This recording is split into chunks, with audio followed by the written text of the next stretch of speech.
morning, everyone. Welcome to Bloodies and Bagels on this Monday, January 13th. Monday the 13th. Yay! Hey! By the way, it's our first show back since the New Year, so Happy New Year, Voz. What's the New Year's song? Happy New Year.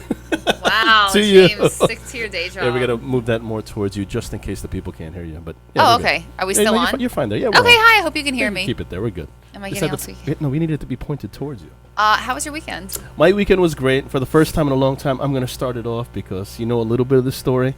I don't know if this ever happened to you guys. Wait. This is hilarious. Sorry, you just need a prequel. So I was so thrown off by this, and I still can't believe it. So I am an avid Costco shopper, and I go every 2-3 weeks. You know, I really do all my shopping there. You are a Costco fanatic. Or at the Chinese supermarket, one of those two places. That's all Okay. I go. So yesterday, I go to Costco, and it closes at 7 o'clock. Okay. So I get there about 6 o'clock, and I go up and down almost every aisle I can, and I have about $200 worth of groceries that are mostly perishables. Lots of salmon, lots of meats, chickens, organic chicken, that nuts. sounds okay. I could see you doing that. Lots You of eat a lot of vegetables, protein. Yeah. Like 10 pounds of spinach alone. You know? Okay. And so this Costco has 2 floors in Brooklyn. Wow, it's So- two-floor Costco. So you take the cart, it goes up the cart carousel, and when you're done with the perishables, you take the cart down into, like, you know, to buy paper towels and all the other crap that you end up spending money on that you don't really need that much. Okay. But this time, the place was so packed at about 6:40 that they took my cart, they put it in the carousel, and we go down by the escalator. There were so many people that someone took my cart. Oh my Right. lord. So they- that happens. No, I mean, they took my shopping cart and they left theirs, which was filled with like croissants and like butter cookies and jeans. Aussie bites. Aussie bites. Jeans? And frozen pizzas that I'd never eat. So I'm like, oh my God. So I look at this young Spanish lady that worked at Costco, and she goes, wow, that's crazy. I'm like, that's not my cart. She goes, oh, come on, it's not going to be that. They'll be back in 5-10 minutes because they're going to realize that they have a cart filled with stuff. Of course. It's not theirs. Yeah. 15 minutes passes by. You're sitting there waiting 15 I minutes? sat there, waited. I'm like, yeah, this is bad. She's like, what did you have? I'm like, I had this, that, and this, and that. 15 minutes passes by, and Costco gives the announcement that they're closing in 5 minutes. And I'm like, I think, and she goes, I think they bought your cart. Because we would have found it, and nobody complained. They didn't find it. They didn't find it, nobody complained. So whoever took my cart wasn't paying attention, and most likely paid for everything in my cart. What? And left. But you said they had like jeans and stuff. Yeah, I know. Were they salmon colored jeans? So to Costco's credit, I was like, oh my God, I think I'm screwed. She actually ended up calling 2 of the workers upstairs because they were closing the upstairs.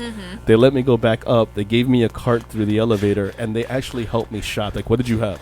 Get that. And within 5 minutes, they had everything that I picked from up the stairs. They brought me down, and I looked at her, and I said, still nothing? They're like, no, there's only like 20 people left in the store. And there's no leftover carts filled with chicken and eggs and salmon and spinach. And I'm like, wow. Wait, can I ask you one question? Yeah. Did you end up taking anything out of the cart that was there? Like anything? Did they have anything similar to what you were? No, I actually thought about that, and I saw like a bag of like spring mix, but I'm like, no, I really wanted spinach instead. so that's true. What So spring mix? the woman looked at me. She goes, are you upset? I'm like, I'm just weirded out because I feel like I wasted an extra 30-40 minutes of my day. But how can I be angry at something that's so ridiculous and so has never happened before? I don't think that's happened to anyone. Yeah, so they ended up taking the cart. They obviously bought it and left the store because they checked the receipts. Someone is going to have their booty in a sling. Well, when that's they what get I'm thinking. home, It must have because been like a I would be sing- so mad if someone did that. Yeah, it must have been like a guy shopping for his family by himself. And I'm sure he brought it home and said, oh my God, what the hell did I buy? He wasn't paying attention. Maybe he was on the phone, or I don't know. And the funniest part is there's about 10 people left in the store by the time I check out. And they check my receipt, All of a sudden, I get nailed from behind by a shopping cart. I was like, ah! No! Was it your shopping cart? No. I turned around and it was some like old Spanish lady going, I'm so sorry. I'm like, I just had a rough day already. So that was my Costco experience. That's a nice way to end the Costco field day. A nice compliments to the Costco in Brooklyn for the people helping me shop with 5 minutes left. That's amazing. You're going to send me to Google. I want to see if that has happened to anyone else. And I want to know when that person got home and they saw their stuff, the Costco was already closed. Yeah. That means they would have to wait until the next day. And they'd have to return everything. Can we call them? That would be great. Actually. Can we call them after this and see and ask them? Because I'm sure we have to call them. No, I agree. I'm still in awe. That's never happened before. And the lady even told me, she goes, I've never seen this happen. And I was like, well, nor have I. Only in the city, man. Only to you, James. Speaking of cities, I went to D.C. for the first time this weekend, realizing that like there's other things there than the White House. Well, once you leave the capital area, then it's really, really gangsta.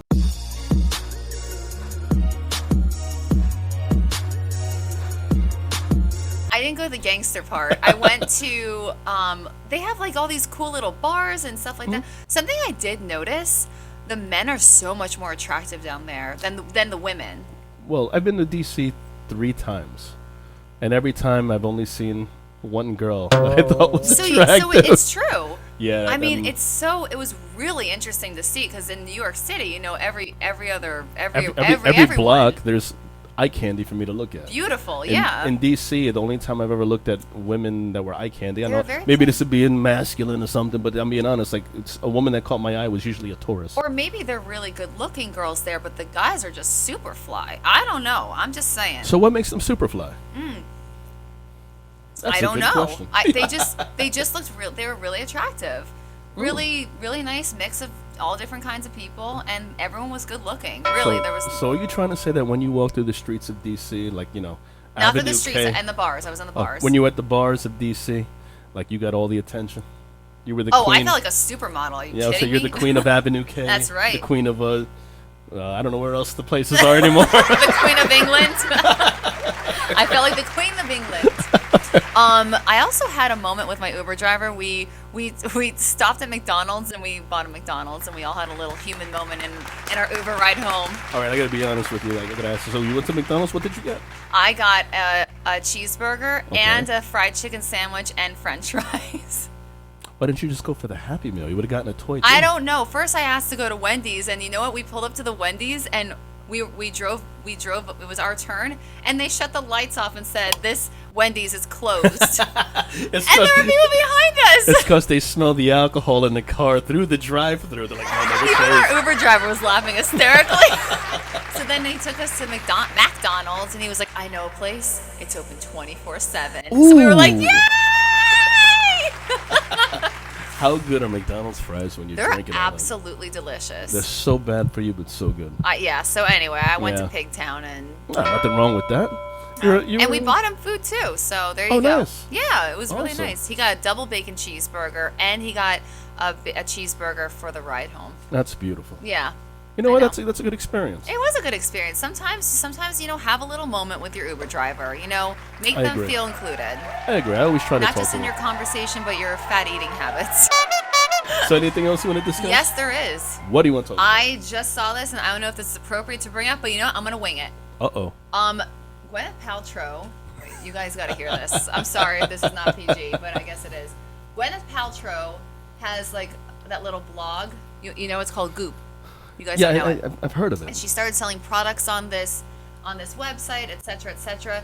She now released a new candle that apparently smells like her lady area. Her fine it's china. Styled, yeah. That would be a good name. You know what? Fine you china. should have named this candle because it says this smells like my what? It actually. Show the audience. Wow. So, yeah. Wait, what? Yes, and did she come up with this? Guess how much it is. Don't look. Guess how much it is. I would say because it's Gweneth Platrow. Is it a candle? It's a candle. Oh, it's a candle. It's a candle. $39.99. $75, and it's sold out. Oh God, I gotta show you this way, hon. Just real quick. I don't know if you want to show this. I can't. You know what? I'm going to show this picture because I agree with that picture. It is one of the best images I've ever seen. I hope you guys are laughing as hard as we are in here because this is totally not planned. That is a beautiful picture. Oh my God. I'm crying. I'm wheezing. I'm wheezing. Okay, anyway, good for you, Gweneth Platrow. That's a really What gave her the I would idea? buy I know it. she was on like Howard Stern a year ago for the first time. Was that the reason why she's doing it, or why is she doing she's it? known to be doing a lot of different stuff with her hoo-ha. I mean, she's invented this, not invented, but she brought to light the steaming and all that kind of stuff. So Oh yeah, they were talking about you it know, on that show. so it's kind of like her brand, and you know, good for you, Gweneth, and sold out. That's awesome, Man, I think it's hilarious. you know you've made it. You know you're popular when a candle that's supposed to smell like your fine china sells out.